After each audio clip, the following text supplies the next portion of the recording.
Hello everyone, just Gordon here and welcome back to Building the Beekse Bergen Season 2, and today we are going to get started on the new White Rhino area. So basically the changes that were made, in short, is that this elevated walkway is gone. The springbok, which were on this field with the blast box, have been moved to the old pelican enclosure. There's now a new walkway added that goes from over here, through here, around the baboon island and meeting up where it used to go. Lots of things to do.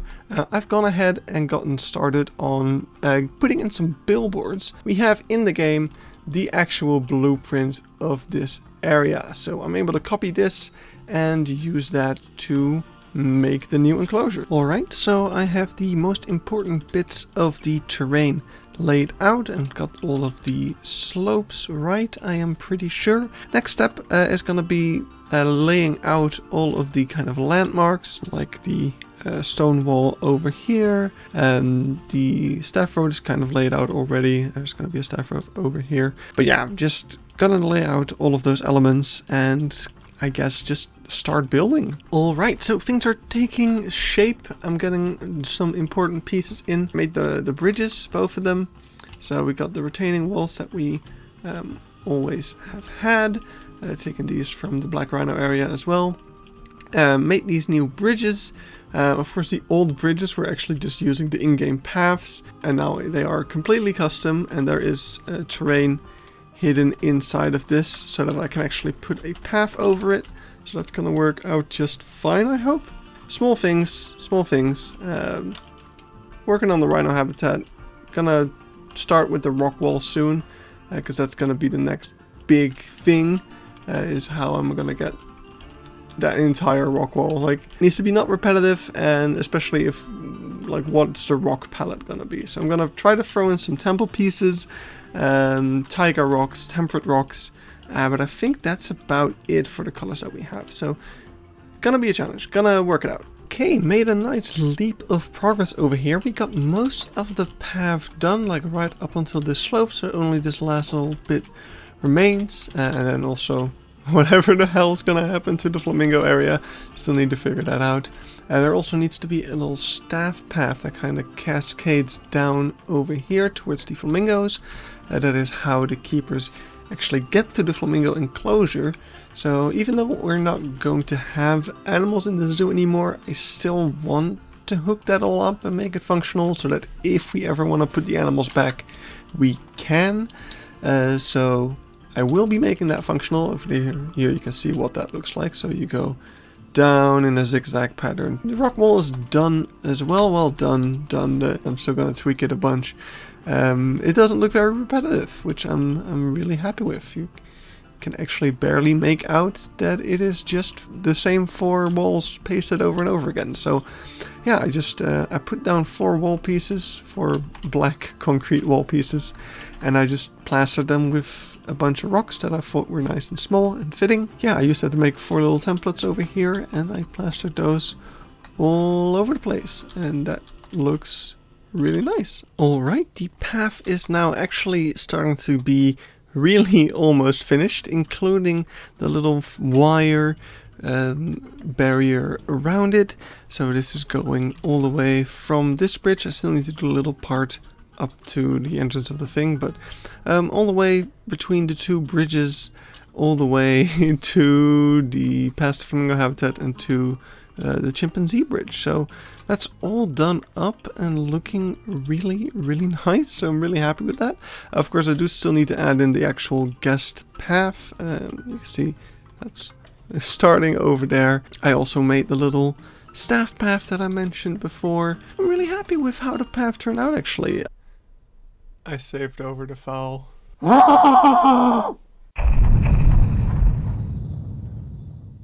Surprise! Yeah, that wasn't fun.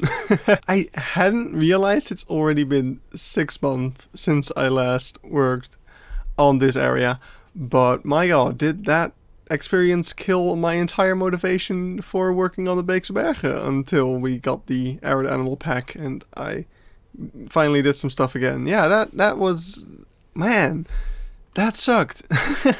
I am starting to get back into the flow of things though. As you can see, I have pretty much everything that I had up until that point of the video done. I still need to add some logs and things here, and the backstage needs to be fixed up. But I got the rock wall, I got the path, I got the little staff path. It's even better than before, thanks to the tropical pack pieces. This path now looks a whole lot cleaner and a lot more like it does in real life. So I'm really happy with that.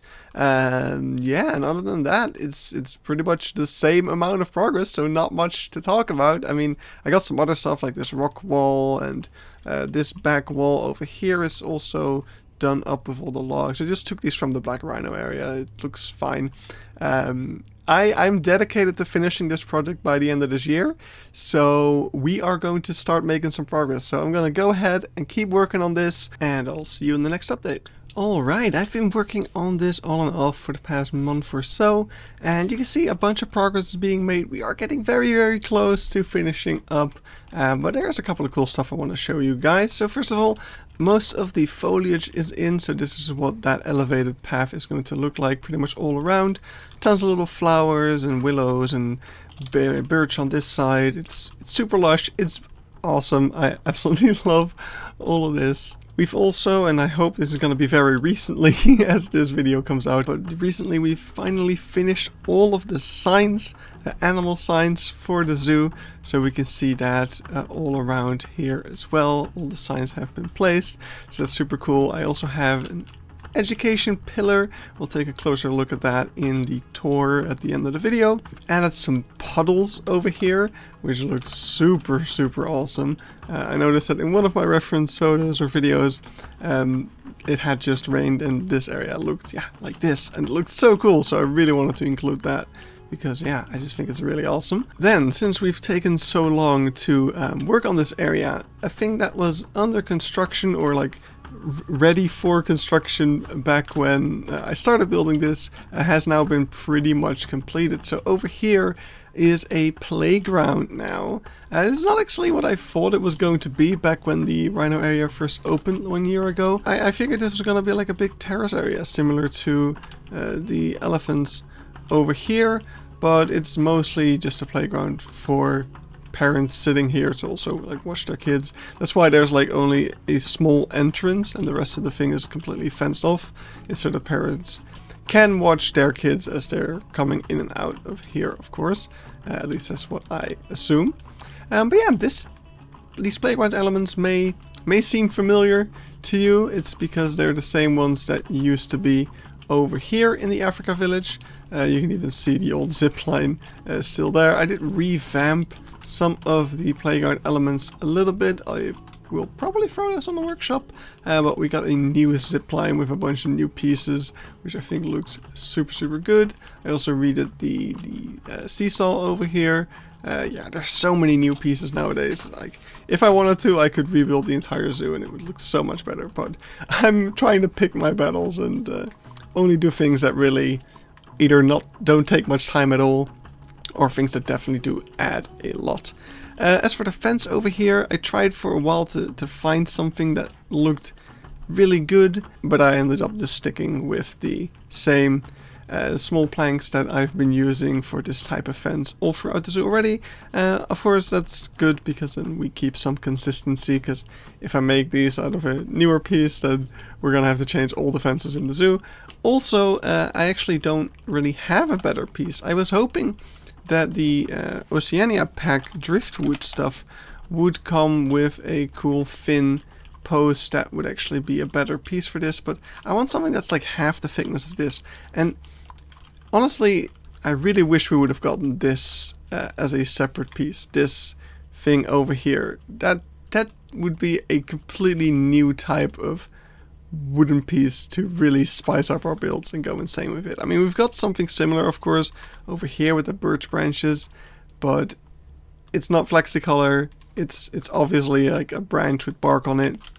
It's not exactly what I'm looking for this area. So we don't really have anything for that, but I think this still looks fine. I think it's decent, and it's fine, we're done. We're gonna move on. So yeah, a couple more things to do in terms of foliage, the springbok habitat. Also over here at the Matrias baboons, I'm working on their new little shelters, also using the driftwood there. Here it is, a very nice addition, so happy with the Oceania pack for that. Also happy with the Oceania pack, or at least the most recent update, because Flexicolor Thatch is now a thing, so I'm gonna try to use some thatch as grass in some places. It's something that even thought of, and I think it's super cool. It looks really good, and I'm gonna try to do that wherever I can, basically. So yeah, things are chugging along. I'll see you in the next update, which hopefully will be the last. Alright, we are in fact done. The springbok habitat is in place, and we're going to take a walk around the entire area just to go over all of the most recent changes and just the kind of final product. So yeah, springbok habitat looking really nice. We even got some springbok walking around here. I am slowly adding some animals back into the zoo. I'm going to try to get the animal, non-animal version going again. Hopefully it doesn't lag out the game too much, but yeah, they just add so much life to the build. I don't want to go about them. But yeah, let's start walking around. This is, of course, the old pelican enclosure, now a springbok enclosure. They decided to separate the springbok from the blessbok. They used to be together, just to give the springbok some more privacy, to help them breed. Beekse Bergen is actually one of the most successful zoos in terms of breeding springbok. They have one of the largest herds of springbok in European zoos as well. It's something that they're very proud of, so that's why they got their own little spot over here now. And yeah, I'm really happy with it. It was actually quite a challenge to get all the trees in the right place. Took a lot of reference photos, but ultimately what ended up helping the most was just going to the zoo again last weekend to really see, okay, how are the trees actually placed? Oh, okay, this is what it's like, and then replicating that. So something I'm really happy with as well is the shoreline. I added a bunch of eggs as like small pebbles, which just brings so much little detail to it that really kind of brings it all together. So really happy with that. And other than that, yeah, it's the springbok habitat. It's really good. So going around the bend into the Africa village and the entrance of the White Rhino area, I want to take one more quick look at the playground because I did make a couple more changes. I improved some of the other playground animals with the Flexicolor ropes, with hinges. I just noticed a bunch of floating hinges. There we go. I also added hinges as like nuts and bolts to the complete structure to make that look a lot more robust and realistic. Same goes for this one. And then this is something I'm really happy with, like using the ropes in combination with egg pieces to really look like that kind of playground netting. I think it looks really cool. I definitely want to do that in other places as well, particularly the bridge across the bear habitat. So yeah, that's it for the playground. So let's get into the whole area. So we got the directional signs, we got the kind of foliage all in place. It's now nice and lush. And we got a mixture of kind of settled in foliage as well as some stuff that really still looks like it's recently been planted. I will say a lot of the foliage has grown in very nicely over the past weeks in summer and end of summer still. This area that we're looking at right now in particular has like kind of exploded, and yeah, was looking really lush the past few times I went, so really got that all in nicely. But yeah, I'm just super happy with the entire springbok habitat. I think it looks really quite nice. And I also did that little trick with the feeders, so this is actually a functional feeder over there. You can see, I think there's some spoiled food in there even. I discovered that as I was working on this area, and still trying to use it wherever I can. So anyway, as I'm turning around, we're kind of getting some spoilers for the next bit, I guess. I got all of the animals in, because there's now actually mods for every animal on this field, so that's super cool. This is of course the kind of separation yard, which is where you'll most likely find a separated mill or something along those lines.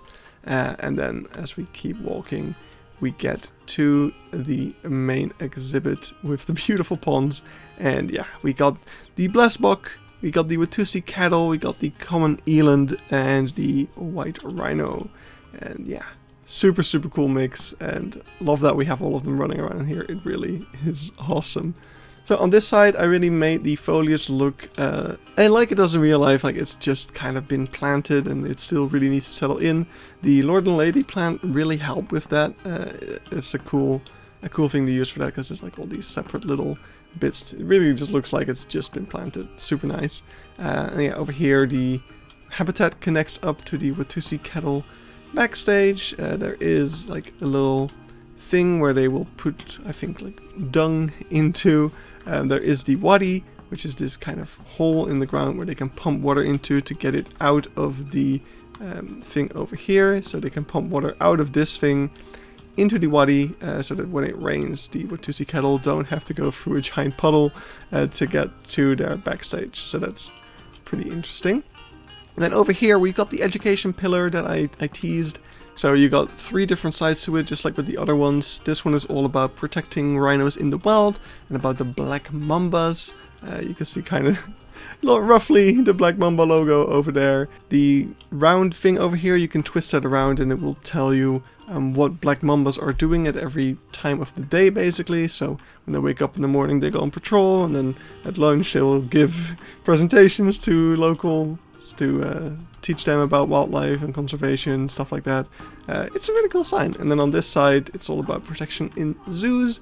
So about the Beekse Bergen's role as a species coordinator for the white rhinos. And they show like all the different zoos that have white rhinos. Not that have white rhinos, because it would be way more. But these are all the zoos that have white rhinos that were born in the Beekse Bergen. Super, super cool, kind of connecting the Beekse Bergen to the world. And yeah, this sign is all about poop and more general, like fun fact about rhinos, it's all about poop and how they use poop and pee to mark their territory. So yeah, really fun sign, really cool. Let's move on. Over here we have the Hamadryas baboon habitat. You can tell I decided to keep the same style of climbing frame going just so that I didn't have to redo the entire climbing frame, because I didn't want to. It would have been an absolute pain. So yeah, even though it's not the best piece for it anymore, we have way better climbing pieces nowadays. Yeah, I decided to keep these just to save me a bit of effort, really. That's the main reason. So yeah, and we also got the little shelters. I did move away from the driftwood. I decided that these do look a little bit better after all. But I'm really happy with how the little shelters turned out. They are actually usable. The baboons can go and sit in them. I put some bedding in there as well so that they actually do. Of course, none of them are doing it right now, but I have seen them sit in there in multiple at once, actually. So yeah, they are functional. It works. It's really, really cool. Yeah, this habitat is so janky, and I can tell what they were trying with the new shelters, but it did not completely work out, did it? Yeah, it's cool. It's a nice baboon. It's cool because this is a bachelor. I don't know if people know that, but this is a bachelor group of baboons. So these are all males, and that is interesting. That's a fun Beekse Bergen fact for you today. So as we keep going, yeah, we got the entire field over here, looking super, super nice. It's a little bit empty in some spots, but it is that way in real life. So that's one of the big challenges with the zoo. It's just like, how do we make the empty fields that don't even have grass on them because the animals graze it down completely? How do we make those look interesting? And yeah, one of the things I'm doing is like adding these little twigs, varying the terrain paints a little bit, adding rocks. But yeah, at some point you just gotta accept it. It's an empty field. Not even a field. A field implies there's grass, in my opinion. It's just an empty sand pit.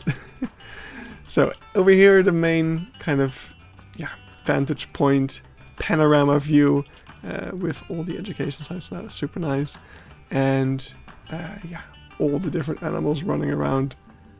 So cool. One thing I should probably point out here is that I made the river a lot more lush than it actually is. This is what it looked like when the area first opened. Nowadays, the animals have completely grazed down all of those plants in the moat, but it looks so good.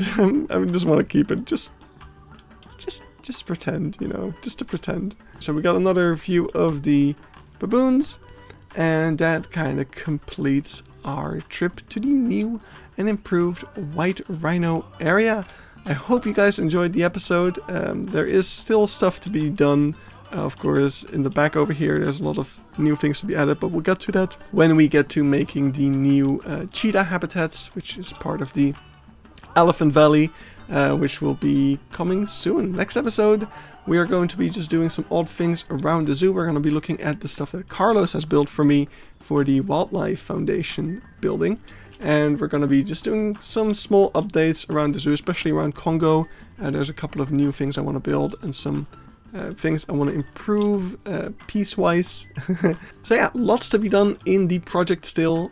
I do think it's possible for me to still finish by the end of the year, or at least get it very close to completion. So that's the goal. Sorry for those who really like Key Park and stuff, but my main focus for the rest of the year is going to be the Beekse Bergen, because I just really want to get it done finally. So thanks for watching, hope you enjoyed, and I will see you in the next episode or stream or whatever comes first.